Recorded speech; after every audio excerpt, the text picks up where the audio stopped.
8h16 sur Europe 1, l'heure de retrouver Sonia Mabrouk et son invité ce matin, Marlène Schiappa, ministre déléguée en charge de la citoyenneté. Bienvenue à vous et bonjour Marlène Schiappa. Bonjour. Le gouvernement, via les préfets, consulte les maires sur le maintien ou pas des élections régionales. L'opposition vous accuse de manipulation. Pourquoi tant de tergiversation de votre part ? Alors l'opposition s'oppose, jusque-là il n'y a pas tellement de surprises. Moi j'observe que si le gouvernement avait décidé de ne pas consulter les maires, on nous aurait reproché de ne pas faire de consultation. Je crois que c'est fondamental d'écouter tout le monde. Reporter les élections régionales et départementales, ce serait une décision lourde qui doit être prise dans le plus grand consensus possible. Dans un premier temps, nous les avons déjà reportées de mars à juin et cela a fait l'objet de longues heures de discussion à l'Assemblée nationale et au Sénat. C'est moi qui représentais le gouvernement à cette occasion. Et nous avons dit aux parlementaires que si d'aventure la situation sanitaire ne permettait pas de tenir les élections régionales, il y aurait une large consultation et in fine un vote au Parlement. Jusqu'où la consultation de l'Association des maires de France, de nombreuses associations d'élus vous ont dit oui pour la maintenir. Pourquoi les maires aujourd'hui, on dirait que vous voulez leur faire porter la responsabilité de cette décision? Non, pas du tout, mais je crois que la question de la démocratie, elle est fondamentale. La démocratie ne doit pas s'arrêter parce qu'il y a une pandémie, mais ensuite... Elle l'est depuis des mois. Absolument, et c'est problématique à mon sens. Moi, je suis favorable à maintenir les élections en juin, c'est mon point de vue personnel, mais je pense que c'est important de se prononcer. Mais in fine, ce sont les maires qui vont organiser ces élections. Le ministère de l'Intérieur sera à leur côté pour les soutenir, les aider, les équiper, les outiller. Mais il me semble important de demander aux personnes qui seront en première ligne pour aller trouver des assesseurs, pour aller organiser les élections de façon très concrète. Il me semble fondamental de les consulter. Ça veut dire que vous allez suivre l'avis des maires, donc.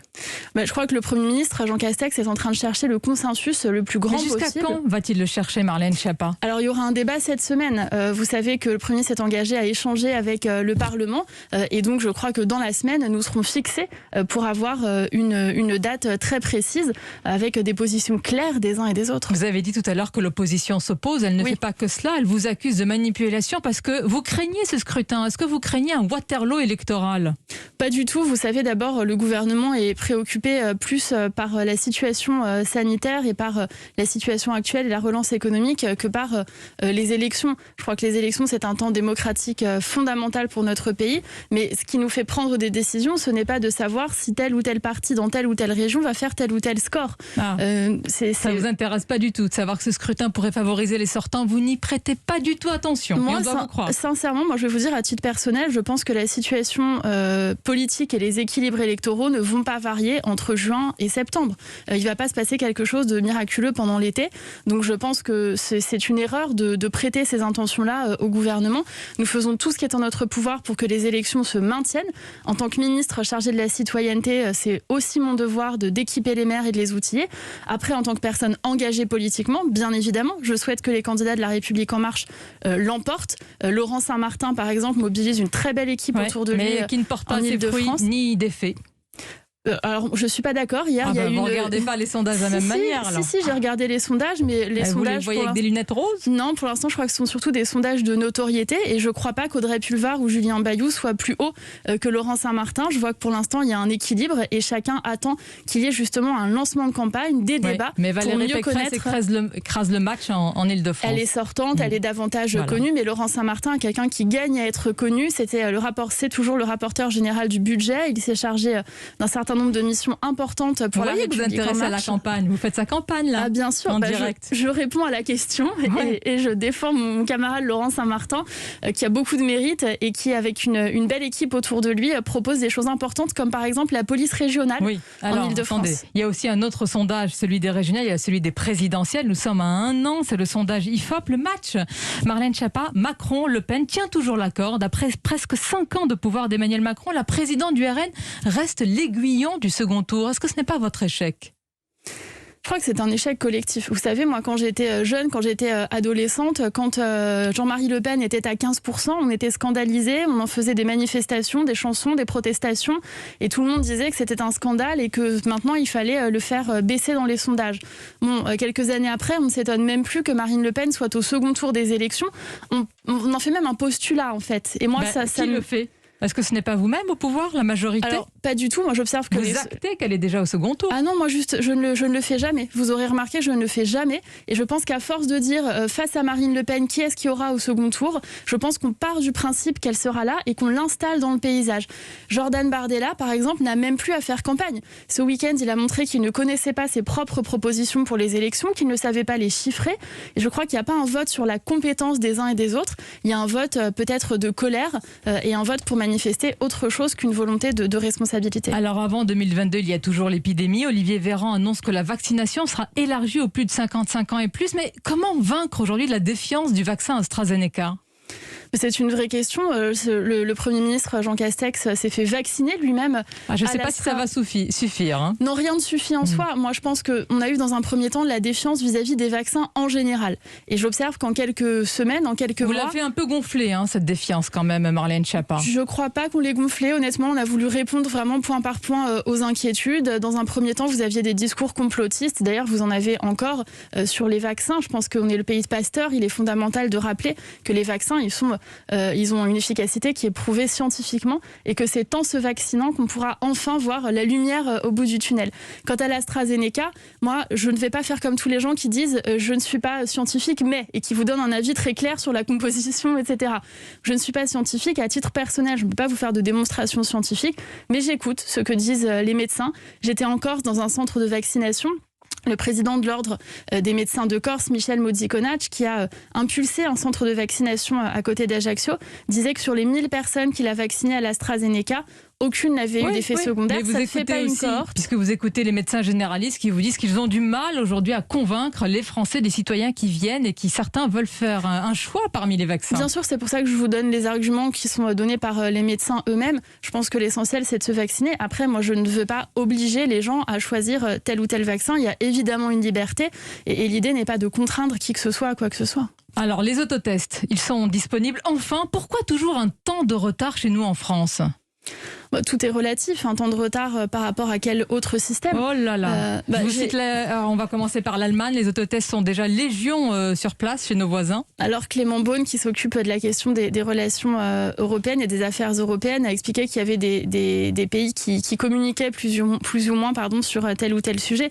Il y a une question de culture aussi. Moi, j'ai entendu dans les débats l'opposition dire « Ah oui, mais aux États-Unis, c'est merveilleux parce qu'on peut acheter, etc. » Je suis un peu surprise de voir Est-ce qu'il n'y a pas une question d'efficacité en réalité, Marlène Schiappa ? Pourquoi est-ce que vous ne reconnaissez pas parfois les erreurs, les retards, les volte-face, par exemple comme sur l'espacement des doses? Vous avez fait un changement de doctrine, reconnaissez-le. Alors, ce que j'allais dire, c'est que je suis un peu surprise de voir parfois les États-Unis donner comme modèle de système de santé, alors que si vous n'avez pas une carte bancaire, vous ne pouvez pas arriver aux urgences et qu'il y a des millions de personnes pauvres qui n'ont pas pu même faire un test de Covid parce qu'elles n'avaient pas l'argent pour cela. Je crois que le système de santé français a fait ses preuves et qu'il est efficace.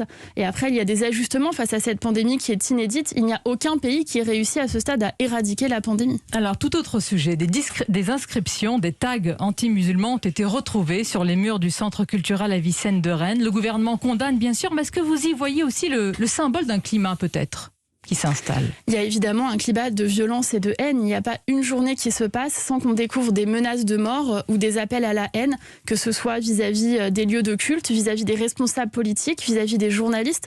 J'adresse évidemment tout mon soutien aux personnes qui ont été visées par ces tags. Je me rendrai tout à l'heure à la Grande Mosquée de Paris avec monsieur le recteur afin d'échanger avec lui à quelques jours du début du Ramadan. La laïcité, c'est aussi la liberté de conscience. C'est aussi la liberté de pratiquer son culte sans être inquiété pour cela. Donc il est fondamental que nous poursuivions notre protection des lieux de culte. Parce qu'il y a une montée d'actes contre les lieux de culte, dont les églises. D'ailleurs, il y a quelques jours, c'était l'incendie dans l'église d'Avesnes-sur-Helpe, dont vous pouvez peut-être confirmer la piste criminelle. Alors il y a une enquête qui est en cours et donc l'enquête devra faire toute la lumière sur ce qui s'est produit. Mais oui, j'insiste, la laïcité, ça n'est pas contre les religions, jamais. Et donc les personnes qui commettent ces actes doivent être poursuivies et condamnées parce que c'est inadmissible dans la République française de s'en prendre aux croyants ou de menacer leur lieu de culte. Alors sur le fond justement de la laïcité, vous en parlez, vous avez acté la fin de l'Observatoire de la laïcité mené par Jean-Luc Bianco. Pour en parler, Jérémy Pelletier de la Fondation Jean Jaurès et auteur avec vous, Marlène Schiappa, du livre qui a été réédité Laïcité Point aux éditions de l'Aube, nous a rejoint en studio. Bonjour à vous. Bonjour. J'aime beaucoup ce que vous faites. Forcément, vous avez écrit le même livre. D'abord, est-ce que vous êtes d'accord, Marlène Schiappa, avec l'essayiste Caroline Fourest quand elle affirme que l'Observatoire de la laïcité s'est déshonoré au cours de sa mission ? Alors moi, je ne veux pas rentrer dans les débats polémiques parce qu'on sait qu'il y a beaucoup de polémiques autour de l'Observatoire de la laïcité. Moi, ce que je veux dire, c'est qu'en tant que ministre chargée de cette question, dans mon décret d'attribution, je suis chargée par le président de la République et le Premier ministre de faire respecter et de défendre la laïcité. C'est que je crois que la laïcité n'est pas assez portée au sein de l'appareil d'État. Et donc, c'est tout à fait légitime, après 8 ans, de vouloir faire évoluer ce portage, de mettre fin à l'action de l'Observatoire de la laïcité et de créer un dispositif à 2 étages avec un bureau de la laïcité d'une part, et d'autre part, un haut conseil à la laïcité ou une instance de ce type. Jérémy Pelletier ne fera pas de la langue de bois. Est-ce qu'il y a eu, Jérémy Pelletier, de la complaisance de cet observatoire de la laïcité envers des organisations douteuses? Quel bilan vous faites de justement cet observatoire? Je crois que, et pour reprendre les propos de Caroline Forêt, ce qui était contesté via l'observatoire, c'était pas la conception juridique qu'ils faisaient de la laïcité, c'était pas leur bilan d'un point de vue de leur conception juridique, c'est peut-être un certain nombre de partenariats, un certain nombre d'accointances avec un certain nombre d'associations, notamment qui sont intervenus dans les écoles. Et en fait, moi, je suis très effrayé quand je vois les sondages sur la laïcité, quand on interroge les collégiens, quand on interroge les lycéens sur la façon dont ils perçoivent ce sujet-là. On voit qu'il y a une forme de relativisme, mais je pense qu'un certain nombre de gens qui sont intervenus dans les écoles au cours des 10 dernières années ont une part de responsabilité. Et donc, je pense que c'est très sain de changer les équipes quand il faut changer les équipes. Mais en tout cas, vous définissez la laïcité de votre point de vue, la laïcité point dans cet ouvrage. On va conclure sur Europe 1. Il y a quelques jours, Gérald Darmanin, sur la polémique autour du financement de la mosquée de Strasbourg, a réaffirmé, Marlène Schiappa, qu'il n'y avait pas de place en France pour les ennemis de la République. Comment vous réagissez alors à la colère du maire d'Albertville, sommé par la justice de délivrer le permis de construire d'une école à cette association islamique Miligorus? Oui, c'est un vrai problème juridique, notamment en ce qui concerne la délivrance des permis de construire. Et donc là aussi, le tribunal administratif doit se prononcer ou va se prononcer. Le projet de loi contre les séparatismes va nous outiller et va nous permettre de mieux agir. Ce n'est pas rétroactif. Non, c'est pas rétroactif, mais c'est justement parce qu'il y avait des trous dans la raquette que nous agissons plus fermement sur ces questions-là. Mais on voit bien évidemment que ça reste des défis importants. Vous les évoquez notamment dans ce livre Laïcité point avec Jérémy Pelletier. Merci Marlène Schiappa et merci à vous Jérémy Pelletier d'avoir été notre invité ce matin sur Europe 1.